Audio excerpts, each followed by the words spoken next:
સુરતમાં લિફ્ટમાં 4 વિદ્યાર્થીઓ ફસાયા હતા। ટ્યુશને જતી વેળાએ વિદ્યાર્થીઓ અટવાયા હતા। ફાયર વિભાગની ટીમે તમામનું રેસ્ક્યુ કર્યું। વેસુ સ્થિત J9 હાઈ સ્ટ્રીટનું આ બનાવ છે। ત્રીજા અને ચોથા માળે ચાલે છે ટ્યુશન ક્લાસ અને બાળકો ટ્યુશન ક્લાસ જઈ રહ્યા હતા ત્યારે તે ફસાઈ ગયા હતા।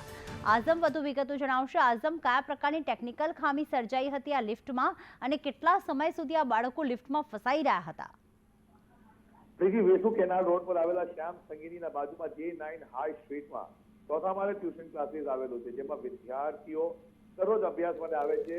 એ દરમિયાન અચાનક સવારના સમયે લિફ્ટ ત્રીજા માળે પહોંચતાની સાથે અટકી ગઈ હતી। વિદ્યાર્થીઓ એના અંદર ફસાઈ ગયા હતા। તાત્કાલિક ધોરણે ફાયર વિભાગને જાણ કરવામાં આવી હતી। ફાયર વિભાગની ટીમ ઘટના સ્થળે પહોંચી હતી અને એમના પાસે રહેલા સ્પ્રેડર અને ટોમ્બી ટૂલ સહિતના સાધનો વડે લિફ્ટનો દરવાજો ખોલવામાં આવ્યો હતો, જે બાદ તમામ વિદ્યાર્થીઓનું રેસ્ક્યુ કરવામાં આવ્યું હતું। લિફ્ટ કયા કારણોસર અટકી ગઈ હતી તે બાબતે હાલ જે લિફ્ટના મેન્ટેનન્સનો કોન્ટ્રાક્ટ આપવામાં આવ્યો છે તેના દ્વારા તપાસ કરવામાં આવી રહી છે। ત્યારબાદ આ રિપોર્ટ ફાયરને કરવામાં આવશે। આભાર આઝમ તમામ વિગતો માટે।